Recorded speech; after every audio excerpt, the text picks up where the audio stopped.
So, my name is Andrews. I'm the Hierophant of the Church of Witchcraft. This is one of our cardinals as well, Miss Ember. Yeah, I know, I outed you, now everyone's going to know who you are. Surprise. Right. Does anybody have any questions before we start? Questions for me? You don't count, because you can be black. No, you. I can't, I'm running this thing. If you have any questions, feel free to interrupt. This isn't me just, nattering at it forever at you guys. Please, by all means, interject. If you have questions or statements, keep us friendly, light, that sort of thing. Keep it respectful, cleanish language. A lot of people see this. We don't make this specifically for kids, but just bear that in mind. Who knows who's going to see this? So my name, like I said, is Andrews, and I practice celestial witchcraft. Celestial witchcraft has to do with astrology, planets, asteroids, that sort of thing, and transits that are going on within our cosmos. I don't focus on green witchcraft or any of that sort of stuff, so I'm a bit of an oddity or an outlier because we're not generally very popular. There's a lot more people that are doing herbal stuff and doing green witchery and that sort of thing, playing with tree stems. I guess it's not really green though, is it? Not anymore.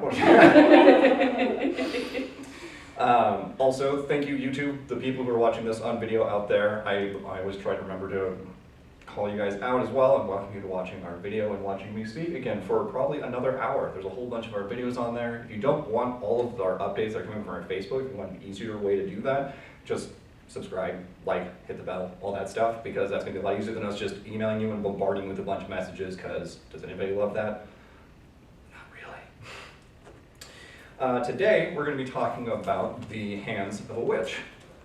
That's an interesting topic. There's actually, every one of these has a triptych, basically. So the last one was Eyes of the Witch, this one's Hands of the Witch, and the next one's going to be Heart of the Witch. So you're going to have to tune in for that next one. The concepts that we are talking about today are going to include some of the stuff from previous sermons. So we talked about the tangled nest, things that make your mind super busy.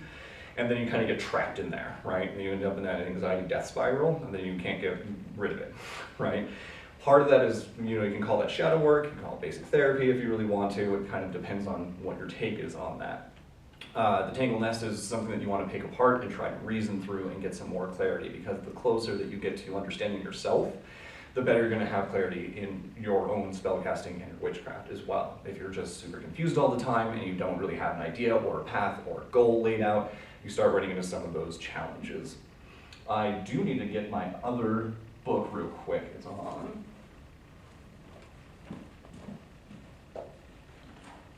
Let's see here.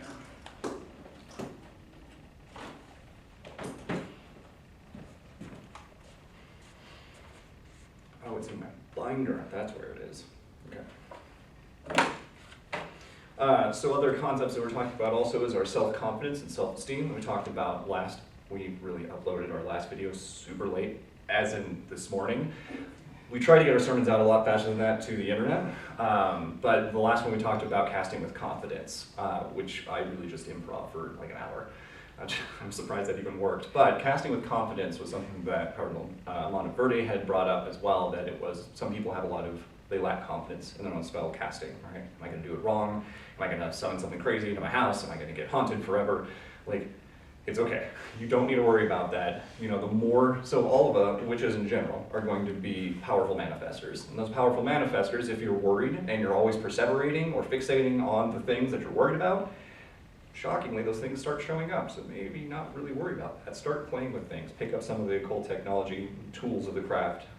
That includes divination, like tarot and pendulum work and that sort of thing. So working with that confidence and understanding that you're going to be okay. Like, even if you mess it up, somebody's going to have some sort of an answer at some point. So cast with that confidence. Self-esteem is another huge one, and self-esteem can be really difficult to develop. Self-esteem, from the last sermon, we talked about how it usually comes from our mothers. Most of that comes from our mothers, and if you have an absent mother, then things get a little weird for your self-esteem, and it makes it a little more difficult to start developing and processing into having self-esteem. To build self-esteem, we talk about building habits or habituating things. So you can start trusting in yourself and developing that same self-esteem and self-respect. And that has to do with cue, routine, and reward. So cues are things that are happening in your life. You wake up in the morning, and then you have a routine, and then you get a reward for doing that routine. How many of us drink coffee in the morning? shameful. No, I do too, like religiously almost. Could make a whole, maybe we should just start the Church of Coffee. That probably already exists. Probably. Could we team with the Church of Coffee and like hang out with them maybe? It'd be an interesting time down. Right, that'd be super great. So that cue, right, we wake up in the morning, we have a routine, we make our coffee, and the reward is we're ready for the day, and we start doing things, and that's causing that habituated response. The same thing happens when you're talking about spells, right? They have a cue, a routine, a reward. Something's going to cue you to want to do a spell, whether it's something internal, whether it's imagination that you have about a problem or a challenge or a goal that you're trying to set, so you have an intention, the cue. The routine is the sequence of behaviors that you're doing, and the reward is the outcome of the spell. This is why we also we discourage spell babysitting. So if we're spell babysitting, we're fixating, obsessing over that, being like, when's it gonna happen, when's it gonna happen?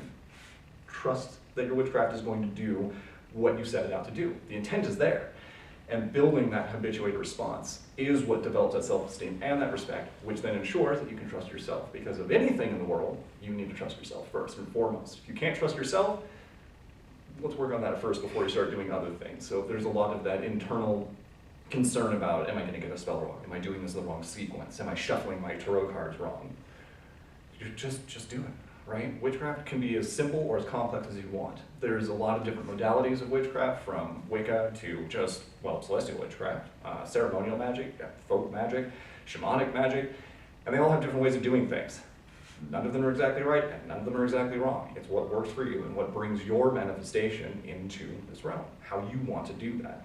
We also talk about and that brings up the point of our first altar concept, which I'm going to it's going to be like put on my gravestone by the time I get done talking about this. So the first altar concept is the idea that witches are, the body is their first altar, and ergo, it's our autonomy, right? So it can't be legislated because that's our religious right to be able to practice. Witches then take magic, they transmute it within, and then they bring it back out in the form that they so wish.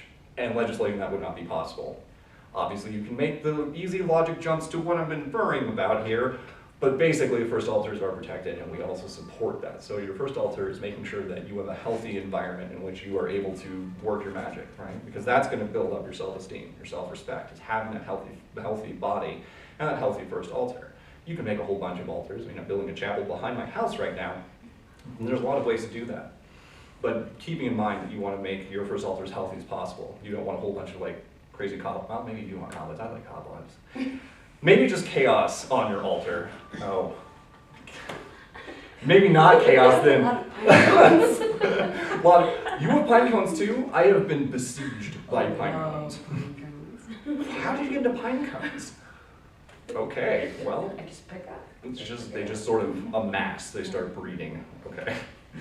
Make your altar the way you want. Whatever brings you joy, whatever brings you that happiness, or that, for me, happiness and joy are not things that I'm necessarily focused on. I'm looking for contentment, I'm looking for functionality, I'm looking for those things. So when I'm looking at my altar or sacred spaces that I'm involved with or that I'm creating, those are going to have a high efficiency. So they're going to be very much like all of the objects that I need are there, all the tools that I have or I want are there, and they're within easy reach, and I don't have to go hunting or finding them somewhere. I'm working with a mentee recently who's struggling with this a little bit too, about creating a sacred space in her own house. She's got a very busy house in that of itself. So she's got 3 kids and a husband, and they're all newborns, and everything's just chaos in there.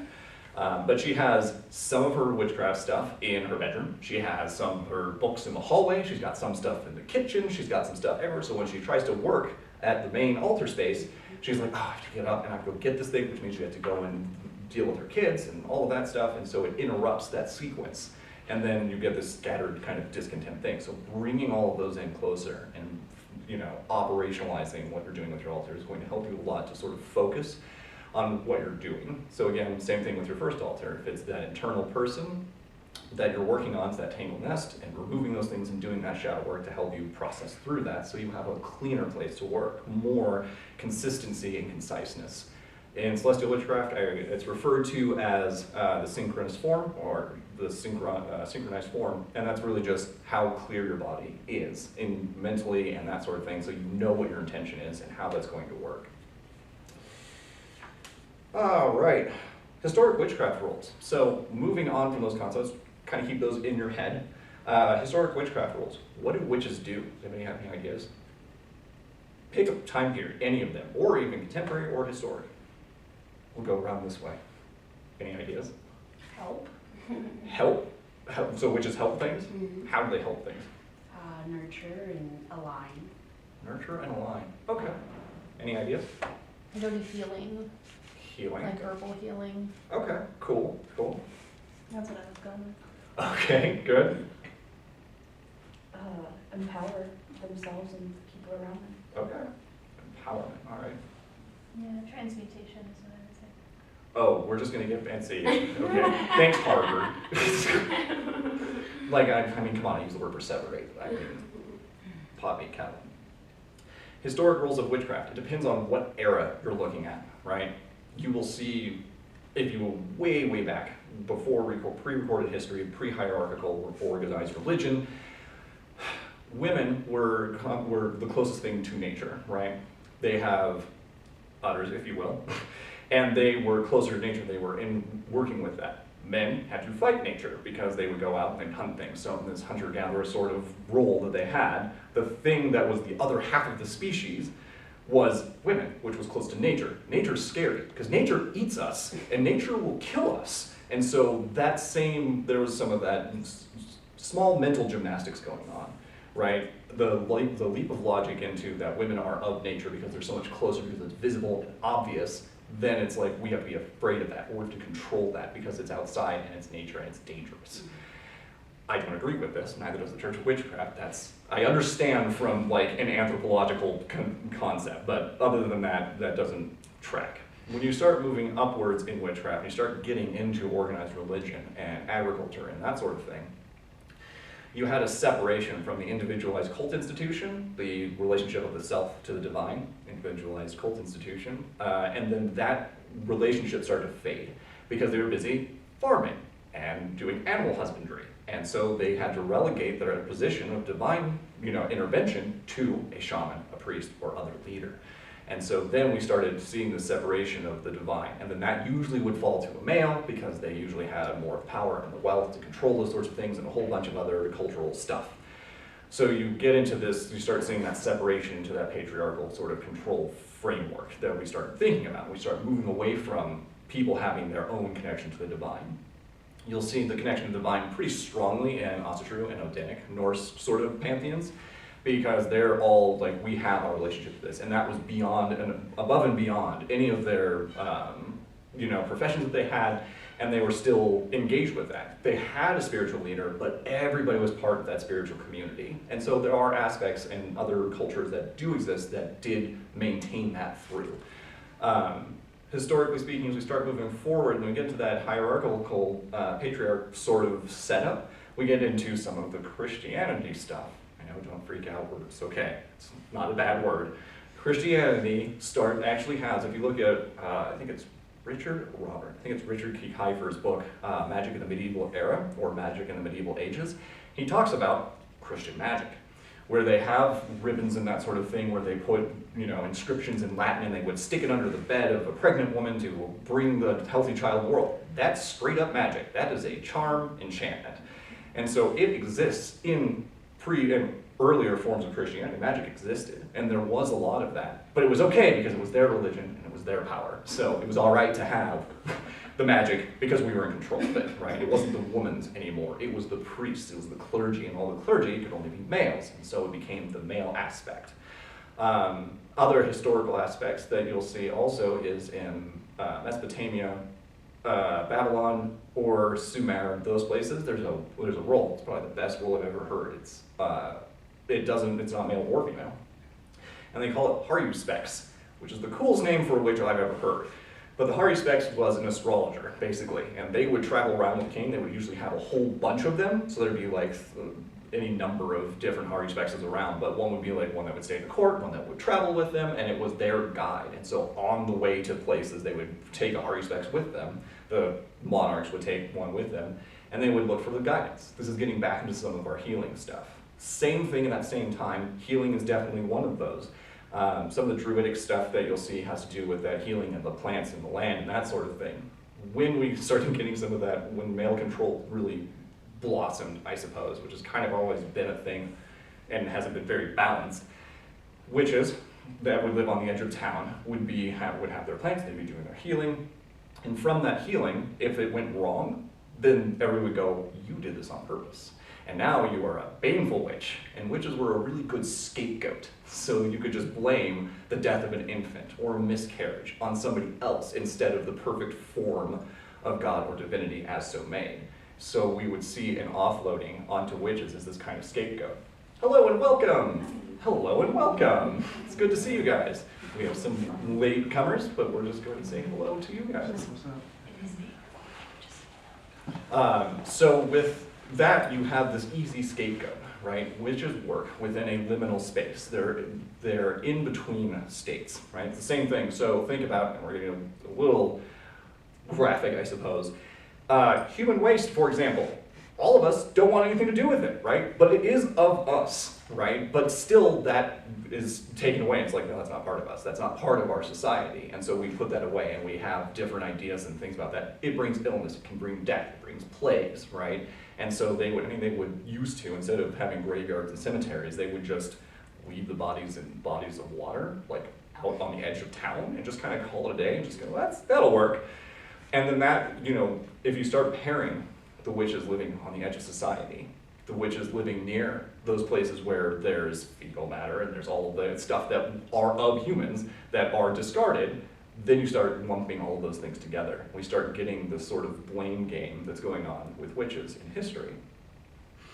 But yeah, certainly, that's what we're trying to do. And what we do at the Church of Witchcraft is trying to change some of this narrative and bring some awareness of this specific concept. That, yeah, we work in liminal spaces. Our power derives from that in liminal spaces. So things like astrology. Is that science? Is it magic? It's kind of both, right? More of those liminal states, right? Is drinking tea, is that, science? Is it magic?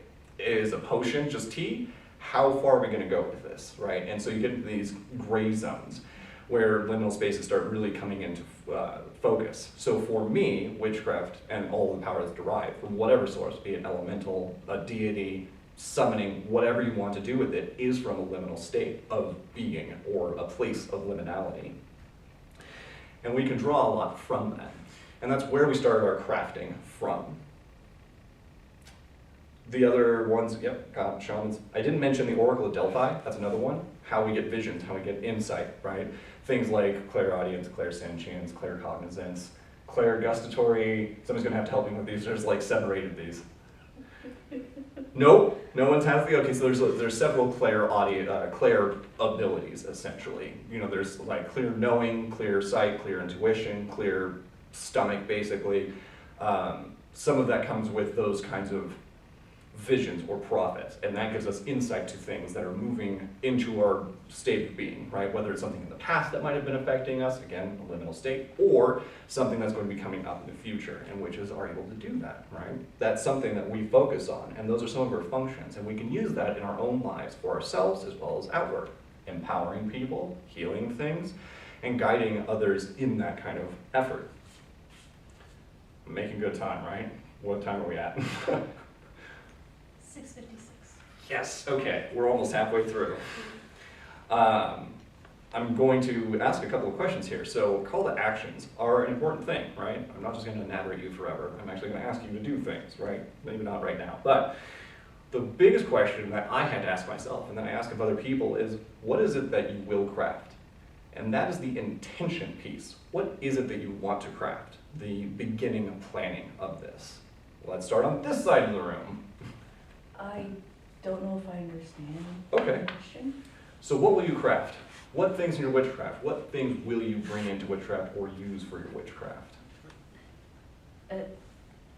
Anything that calls to me. Okay, that's fair. It can be that broad. Yeah. Yeah, don't break your brains about this. This isn't like quiz time. Like, Yeah, this I is don't just- have like a permanent structure of, what Mhm. flows in and out of my craft. It's just, a lot of it's based on impulse, a lot of it's based on things that I've studied over my life, and it just really depends on what is needed in the moment. Okay, cool. How about you, Miss Ember? I use tools a little bit more, like candles. Okay. Again, a lot of the elements, because that's kind of my thing. Mm-hmm. What's the intent behind that? What's the end goal, I suppose? Maybe like 3 of them, because I know there's a whole ton of them like Tiara mentioned. I don't know. It's just what calls to me. Okay, more of that intuitive side. Mm-hmm. How about back there? I feel the same way as the first answer, that I often just will go with what feels right, regardless of what sector it's from. Okay. I will just kind of do that, you know, sometimes I take like a little bit of Wiccan, sometimes I take some voodoo or hoodoo, you know, like Mhm. it just all depends on like what calls to me. Okay. But I think that also Ember said that it depends on what the moment is, you know, but I think that prosperity often is what my intent is. Yeah, calmness, Mm-hmm. finding a state of calmness, yeah. Perfect. I agree with her. Good, all right. How about we keep going? Appreciation. Oh, appreciation, all right, I like that. Yeah, I feel like you can't really truly experience something without appreciating it. You know? So how can you connect with anything if you don't appreciate it? You know? Right. Crafting appreciation. I will be honest, I'm super new to this. Excellent. But my plan right now is to eventually go hiking and find a stick to whittle into a wand and start there. Cool. And add my own touches and things and kind Nice. of go from there. Things that in the same question, you want to craft some knowledge, learning, Mhm. right? Those are the things that you want to develop and build on, so you can kind of get a better idea of what it is you want to practice, how you want the witchcraft to look like. Yes. Awesome. Found out about this morning and I was like, cool, I'm canceling the rest of my plans and I need to go. We appreciate it. Thank you. Pine cones? Crafting Pine cones, yeah, of course, pine cones. I am native, Mhm. mixed with Asian and African, so I used everything. I grew up with my grandma telling me that her great-grandma used shells. I like using rings and cards. Okay. I work with nature a lot. I do have a TV. He helped me through a lot. So my biggest goals is justice Mm. and empathy. Nice, cool. Yeah, that's exactly like what we craft, right? A communion with your deities, right? That's an important thing to craft, to keep refining. Oh yeah. Having an altar for me is big. I keep my altar in my master bedroom. The first thing I do in the morning is open my blinds. My altar is right there. I do my little routine to kind of cleanse my mind and get started with the day. And just having that little bit of clarity allows you to kind of ground yourself through the day and having to deal with all the injustice and all the lack of empathy. Yeah, kind of bolster yourself, you know, prepare yourself for the day. Oh yeah. Makes sense. Mhm. You can also pass if you want to. I'd like to pass. Okay, not a problem. And I can't just ask you guys that same question. So what will I craft, right? Some examples for things that I want to craft. The Church of Witchcraft, quite literally, is something that I'm crafting, right? These aren't just necessarily hard and fast objects, tangible things, right? It's those kinds of emotions, it's those preparations, it's those quiet moments, those liminal spaces that we're working with. Things that I also craft, I craft community. I am learning to adapt my catalysm. So I kind of act as a catalyst. I tend to cause things to happen, and then I don't really know what to do from there. So my new approach to things over the last several years has been, I start things, but then I stop, and I find the people that can help me continue it, because that's not my specialty yet, and I need to work on that for myself. So something that I'm crafting is my own awareness, right, of myself, and keeping that kind of gateway open for myself, developing the synchronized form for myself, and clarifying that. Other things that I craft. I do a lot of poetry stuff with a lot of the spell work that I'm doing. I'm crafting a whole bunch of things. I do this round the clock pretty much all the time. Similarly to you, in the morning, I open the chapel and I leave that open all day and I close it at night, so it's a morning and evening thing all the time, every single day. And I started that on the 3rd and I have yet to miss a day. I'm I've given myself a pat on the shoulder because that's not easy to do. It's part of that habituating thing, right? So it's that cue, routine, and reward, right? Or antecedent behavior or consequence, right? The thing that comes before behavior, the behavior that occurs, and then the consequence, whether it's positive or negative, right? And so what will I craft? Being able to know that is really important. This links to something I forgot to mention in the concepts is the spell map. So spell maps are, what are you going to do with your spell, right? Knowing what it is you want to do with it. Right? I'm not just necessarily, I mean, spontaneous improvised things certainly occur, right? And that takes a lot of self-knowing so that it can be more spontaneous, right? Some of the stuff that people are crafting, or when they want to do spells, they're using divination tools, they get stuck on a question that's not appropriate. And again, I know that, thank you everybody who's watching this as well, and the people who've been here before, the same conversation we're going to have is about money spells, right?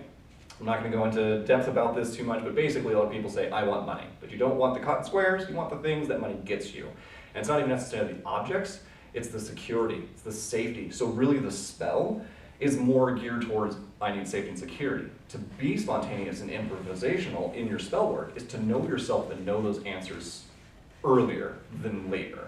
And that's where some of that spontaneity can come from, is because you already know yourself well enough to be able to just craft something in a spell and be really precise with what you're trying to do, right? And I work through this. This comes from me reading Tarot all the time, that there's a lot of questions that I get that really aren't about the actual question. You know, am I going to get this job?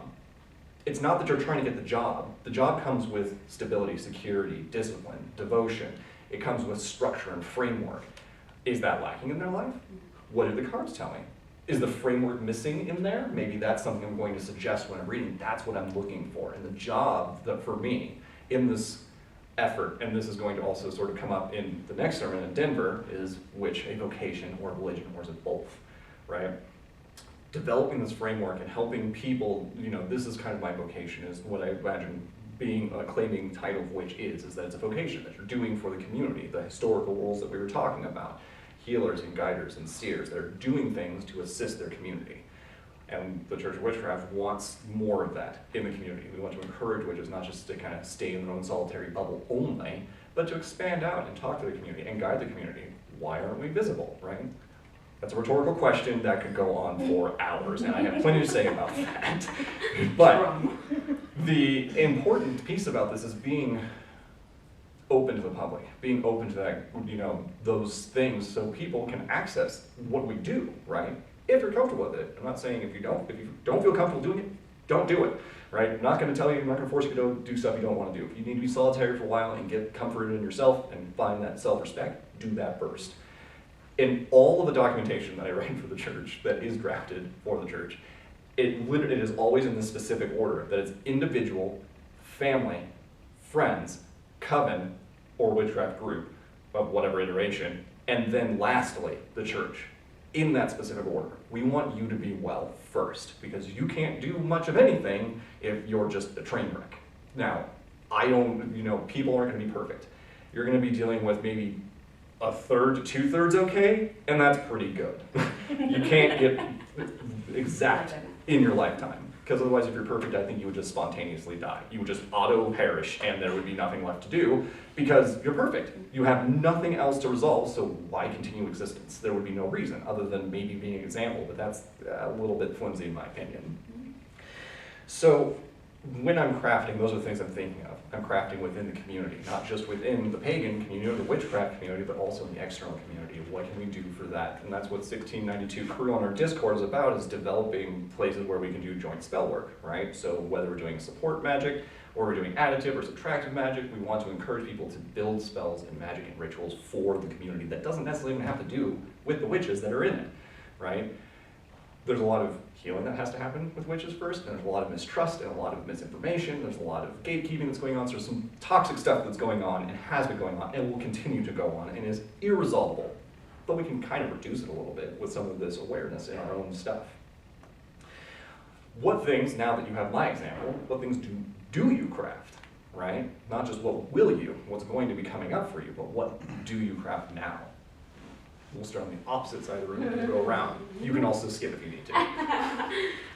For me, I like to work with, again, giving people empathies or being kind. So I work with honey. My native root is Nawa, so we use a lot of like honey, cinnamon, stuff like that for kindness, and so just kind of doing that almost kind of like on a daily thing to make sure that there's at least a little bit of positiveness, kind of like Yeah. that's good. Keep doing it, thank you. A little bit of a time. Absolutely. So still new, but I'm working on kind of just crafting the self-confidence behind everything, Yep. because everything I've been researching and looking into says that that's a big part, so Mhm. just being more open to that. Yes. Probably focus. Ooh, focus, that's a good one. Yeah, I do a lot of martial arts, so it takes a lot on your body and your mind just every day. Do a lot of just like, everything sucks, but you love it at the same time. Yeah, I get that. Also long-term martial artist too. Nice, that's awesome. Yeah, which ones do you do? BJJ, mostly, that's all I really do. Okay, that's a great one to start with. I did Taekwondo, Krav Maga, and I've been doing sword fighting for over a decade. That's pretty sweet. I Yeah. do kendo. Nice. Ooh, yeah, all right. That's pretty cool. Any other martial artists in here? Crickets, all right, that's all right. I do yoga. Nice. I mean, that's martial arts. kinda. That is, your body's working. Anything else? Let's keep going. What do you craft now? What things do you find yourself creating? A lot of stuff for healing. Nice. Yeah. Good. No, that can be just as simple. That's the thing, is that ceremonial magicians, I give them that bad rap. They're really great people, don't get me wrong. I love ceremonial magicians. The things they do are incredible. But my word, there's so much praxis that goes into that they make everything so complicated for their own reasons, which totally makes sense. So please keep doing that, because the rest of us don't know how to do that. It's really hard. But yeah, witchcraft can be simple like that. It doesn't have to be more than just, what do you craft? I craft confidence. Keep going. That's really all that it needs to be. It doesn't have to be more than that, unless you want it to be. Well, goodness. So, I would say that I craft love.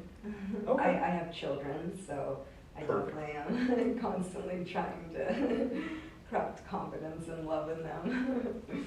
Excellent. But when you said I craft community, that is very much, I'm a teacher, so Okay. I'm a professor at a college, so I definitely work on crafting community, more so in the past than recently. But yeah, I need to work on that for sure. Yeah, don't lose that. It's good. We need a lot of people that craft community. Right now, I am working on discipline, especially in the hearth and home. And you are killing it. It is awesome. I am, like, my house has never been cleaner. But my guides have been pushing me to master more of the elements, specifically starting at earth. And they said, well, since you're home all the time, just like start there, because there's nothing more grounding to me than having a welcoming and comfortable home. So that's important to me right now. Marvelous. Right now, I craft, I would say, support, stability, that kind of thing. Part of it being one of the cardinals in the Church of Witchcraft, doing support work everywhere that I can. In my day job, I have done not quite money spells, but sort of money spells to help keep the company going, things like that. Right. Yeah. Things that I am crafting right now. This morning I was praying for communication ability, so I talked to all of you people, so I don't just trip over my words and actually am focused. But the overall health and wellness of the church, what it represents, who it supports, how it gives the coven and its well-being, individuals in my life that may be going through some challenging times, want some direction. So some of that is what I'm crafting, right? And I'm literally crafting some things. And we're going to get to that, I think, next. Almost. It's time for my witchcraft. Okay. Did I get everybody? I think everybody went. That wanted to go. So my witchcraft, physical things that I do, physically, praying, or building things, or staying conscientious and focused on that same spell map stuff that I'm working on. Does anybody want to get that door for me? Behavior patterns that I have are part of my physical stuff, right? So behavior patterns, how I present myself. So for example, I may look a little bit outlandish, which is fine, but this is the thing, is that people go, oh, you just want to be fancy, or whatever. Even if we go so far as to say, you're doing this because of your own, you want to, engender a certain response. Really the point is, a lot of this is because I'm respecting all of you, right? The point of this is to show you that I'm giving you the best version that I can possibly give you, right? So my presentation is about respecting those around me, and that's part of what I'm doing. And it's also, because I work with some children, and they ask me like, you dress weird. And I'm like, you're right, I do, and that's okay. And they're like, why do you do that? And I said, because I like it. I pick things up and I put them on my body that I like, right? Again, first alter concept, right? It's the same kind of thing, and it's part of that self-confidence building. One of the cardinals asked, we'll keep that under wraps for a minute, but one of the cardinals is asking how do they deal with their presentation in the world, right? Their presentation and responses that they may get from outside parties that are unwanted and unsolicited. And part of that is the own confidence, how I'm presenting myself. And I'm not saying you look a certain way and you should get these responses. I'm not saying that at all, but it's about how you see yourself. You can dress in whatever you want to, and the responses you're getting is how you're putting yourself out there. You're encouraging those responses by whatever energy you have. And so however you want to represent yourself is whatever you want to look like, do that. And again, that's part of building that self-respect, that self-esteem. For a 6 foot tall man to wander around in a black skirt at work with a pentagram out, that's insane. Like, I honestly thought they were just gonna tell me to go home, and they just kind of, there was a moderate hiccup in the room when I showed up, and they were like, okay, whatever, he's doing his job fine, we're just gonna let it go, right? And that's how I present myself, right? It's about that respecting that best foot forward. So those are some of those behavior patterns I'm talking about, the sequences of the cue, routine, or reward. Enchantments and charms. Things like rings, right? Things like necklaces. You can enchant those things with intention. You can draw from them. That crystal that's on the table that nobody in this can see. I'm just gonna go grab it real quick. Boink. And it's super black. Let's do that so you can actually see what I'm holding. So it's an obsidian sphere, basically. And this is used consistently in most of my rituals, and it's used to contain stuff. And so it's an enchanted object. This is giving you some of the ideas of what do we do with spells? How do we use them? What are they for, right? This is a receptacle that I can use in spell work. I can draw from or put into, and I can coordinate from there. And so those are things that you can do as well. How I make my coffee in the morning also plays a factor, whether I'm stirring at Deus Jeshel or Widdershins, however you want to do that, whether I want to take away something going against the flow of magic, or if I want to add something going with the flow of magic, right?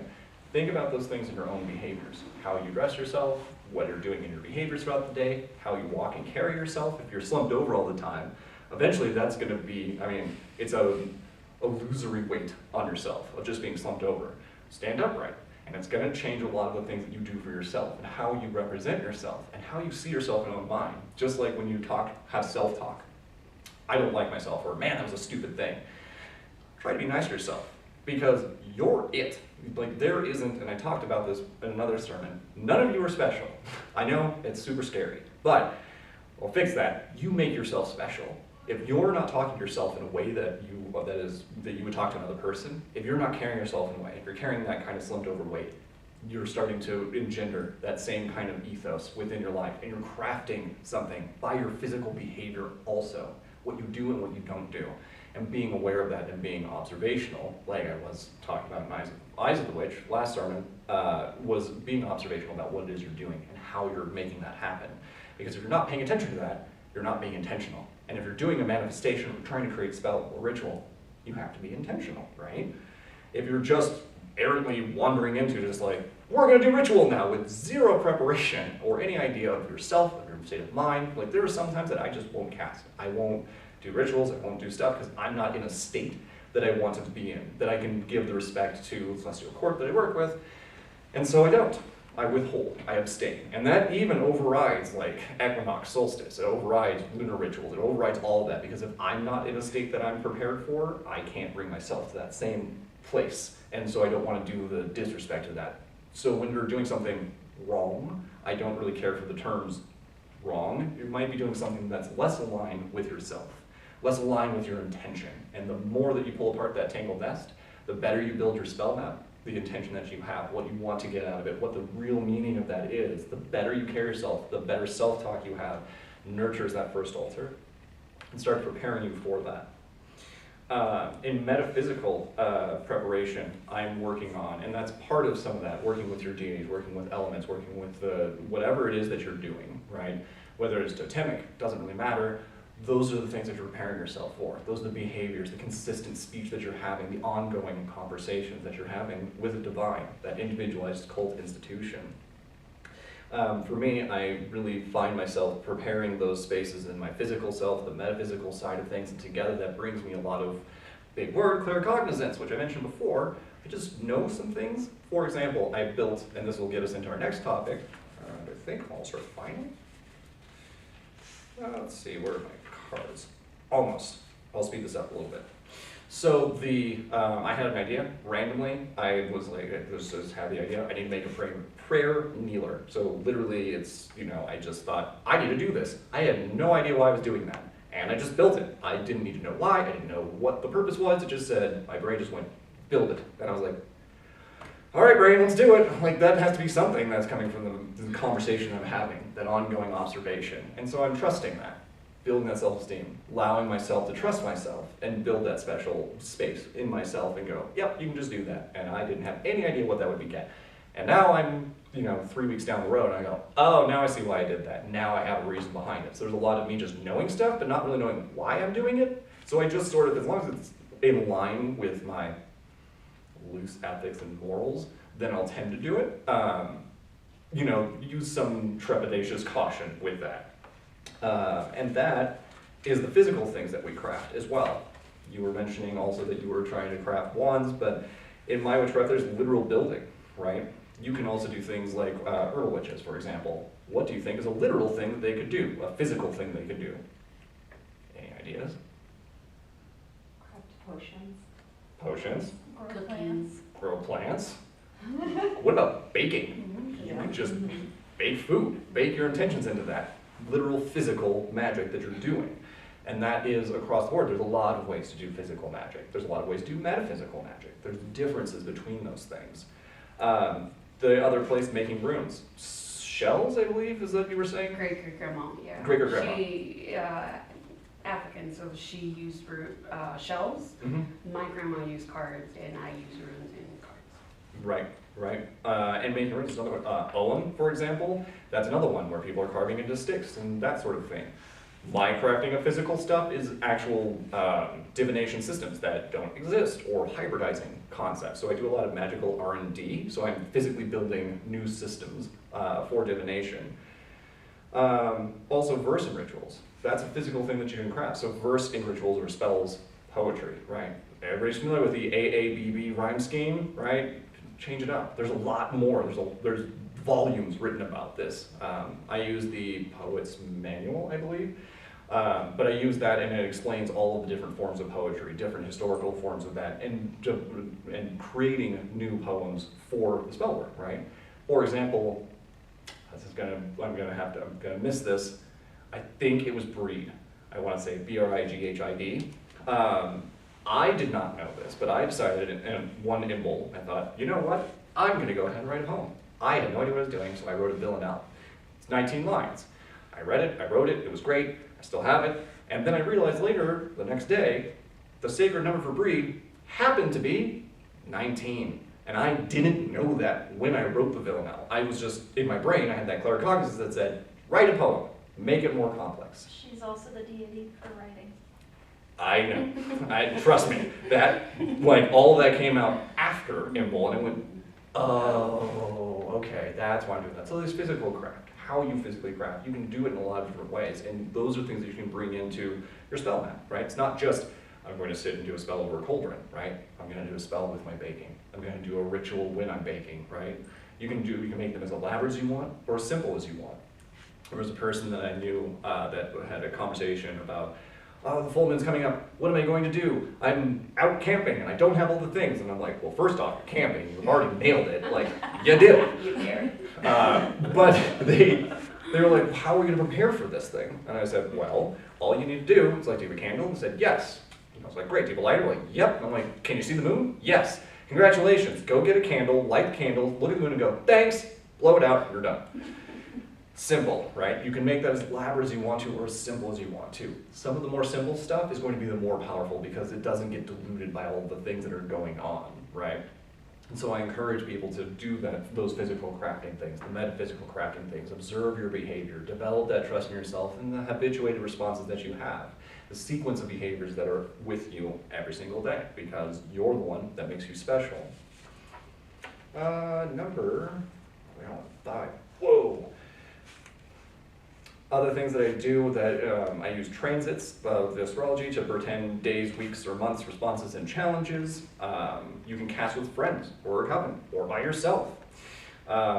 Cleaning is a symbol of clarity.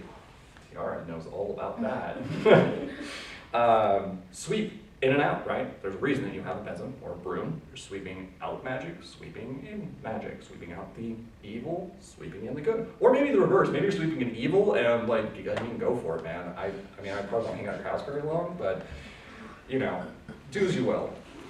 Piety is another thing. I've been using that word that I tend to have pious witchcraft. And really that comes down to really the consistency. Show up for yourself, show up for your magic, show up for your deities, your elements, whatever, however that manifests, your physical stuff. When you start a project, finish the project. Adjust your parameters. Don't take on more than you can chew, right? Take a little bit more than you can to push yourself a little bit, and then keep building on that. And then you can say, I'm finishing things. I'm seeing a result that's happening. And now I can actually see what's going on, and I can build that trust in myself and see the physical or the metaphysical response of that. Behavior and self-composition. Like I've been talking about before, how I present myself, how I talk to other people, what language I use for others and myself. Always be cognizant of being a perpetual scholar. Keep learning. I am not the one answer. The church is not the one answer. Nobody has it. There is no one answer. You'll think you'll have an answer, and you'll think, yep, I got it, and then it'll change. Or it'll just explode, and you have no idea why. And it doesn't matter, because you keep developing that. You keep doing the observation. You keep doing the work. You keep learning. And the better that you can make yourself, the better you can make the community and the things and the people that you're affecting and those groups. Daily draws from Tarot, or from a rune bowl, or from a crystal bowl. You can pull those in as well as daily things that you're doing in those kinds of what will you craft, what do you craft, and those are things you can do amongst a myriad of other things. Find them out, find what those do for you, see how it works better for you, whether you have a connection or not.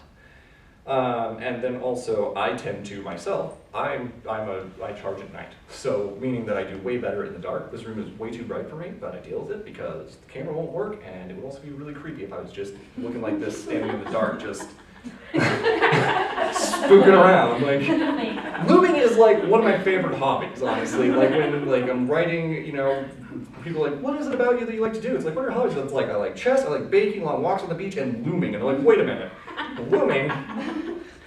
I have questions, right? But you can craft that, right? It's something I could craft. I could craft fear and trepidation if I show up, but I'd rather not do that, so I stand around the light and I tolerate it, because it's what has to happen for things to work. So use those things and apply those to your witchcraft. Find ways that you can interact on that daily level and what you can craft from there.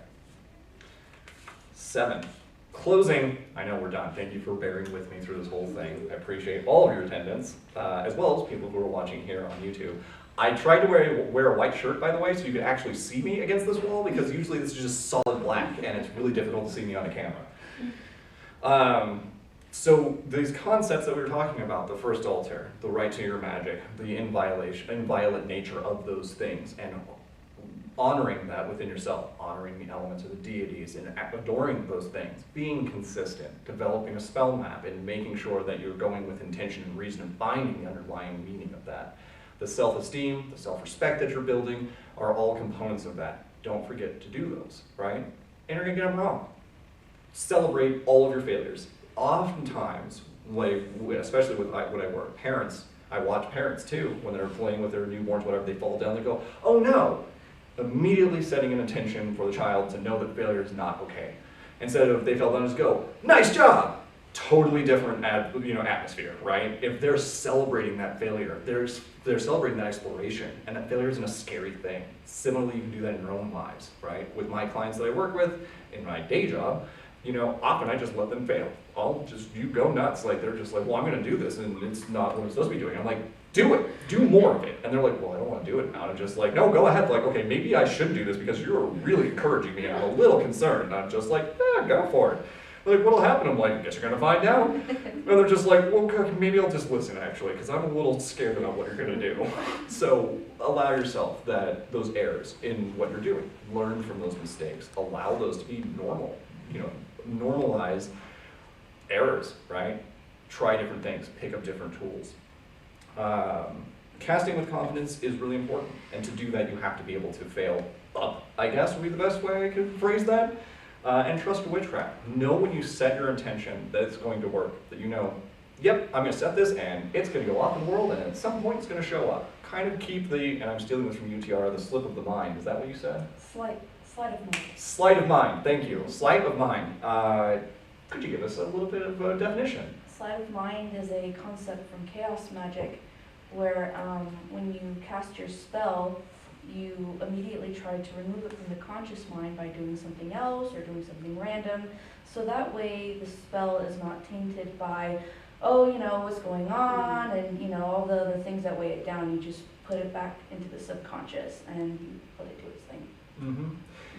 And with sleight of mind, similarly, spell babysitting. Once you've set your intention, trust that it's going to happen, and just sort of keep it in the back of your head, kind of keep that roving awareness of what's going on. And this is where I suspect magic exhaustion comes from. So when you cast a spell and you get tired, I think it's because A, you're actually expending energy, and also B, that is some of that, I have to keep that ongoing awareness, that pseudo-awareness, is the thing that I'm manifesting going to occur, and keeping an awareness there of that. And that can be tricky, but focusing and perseverating on it is just going to obsess, and that's not a healthy thing, in my opinion. If you feel like obsession is in your witchcraft, and you're like, you know what, one of my principles is absolute obsession and focusing, I guess, but you're gonna run out of so much energy carrying that. Man, I just don't. I don't have that kind of energy. I have other things to do. I have people to talk to. I can't just obsess and fixate on spells and whether or not they're going to happen. It just sort of does. And I don't ever really understand it, and I'm just sort of aware and have that underlying awareness that's going on. So sometimes when it comes to fruition, I go, oh, that was the thing. That's the thing that happened. I did that thing. It came from back then, and it was because of this thing. And that's part of the failing up, right? So that failing up piece is also, I'm writing down, I take a very scientific approach to witchcraft. I try a thing, and I try to replicate the thing, and I try to replicate it a third time, and then it goes into the Book of Shadows, right? So that way, and I know that that's not going to be perfect. They will suddenly just stop one day. They'll just not work, and they'll have to change, perpetually being the scholar, adjusting and adapting to what's going on. I didn't start out as a celestial witch. I started out as an eclectic person looking at angel fire and geocities. I know, I just revealed some of my age and how old I actually am. But that's where we got it from. We borrowed a lot of spells from that. I didn't understand how to generate spells or why we were doing that or what the behavior was around that. And so as I've evolved, now I'm in celestial witchcraft and I'm doing all of that functionality, and I follow this scientific approach and I've added these things in. And it's shown results, and so I keep doing it. And if it doesn't work sometime, it may not work once, and that's okay. If it's consistently not working, probably need to adapt, adjust, or remove, right? And that's normal, right?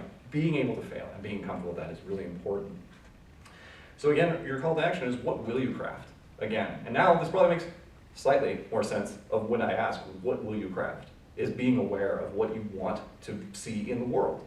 What you want to manifest for yourself, for others, for your community, for witches, for pagans, for Christians, for whoever, right? What you're going to craft. You have to have an intention, an idea behind that. And then also, what will you do with your craft, right?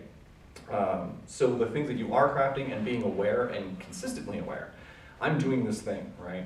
And I know that that's something that I'm crafting. I'm doing this actively and with awareness and intention and meaning behind it. I'm not just spontaneously doing everything with no rhyme, reason, or purpose at all, which is totally okay, but if that's the entire corpus, I feel like it's going to be pretty difficult to set those manifestations and see them through to the end. I'm going to pause there and ask you, is that accurate? Because you're going to have more of the chaos side of stuff, you know, and that may be in opposition to what I'm saying too. It's fine. It's fine. It's fine. So again, I'm not, you know, church and myself are not one answer, you know, there are plenty of answers, right? And so if chaotic improvisational magic is your thing and you think that's what intention is and that works for you, just do it. You know, don't be afraid to try that. Try them all. You know, eventually something's going to click and something's going to occur. I also want to say that I appreciate all of you guys for being here, and thank you so much for that. And it's important, right?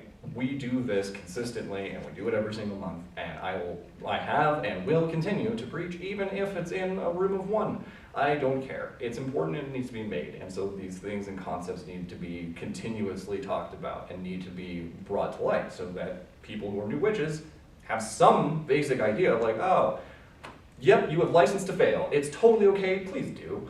Like, that's exciting, and let us know how that didn't go for you, and if it didn't work, let's revise it. Let's work together and find out how that is going to be different. And so the appreciation comes from the willingness to be part of this, to listen, to adjust, to participate, and that's what we need to do, is to show up. There's a lot of solitary practitioners. You can tell, even one of our cardinals, totally solitary, won't share magic with anybody, but he'll help, and he's supportive, and that's okay too. That's his approach, and that's normal, right? And it's okay to be solitary.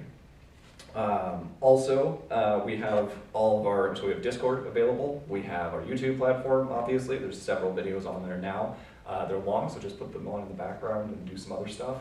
We have Facebook available, and we're doing lunar rituals as well. Full moon is usually by December over here, and then also I normally do dark moons / new moons. We get in a long debate about what the difference is between those two things. And so please, we'd love to see you there.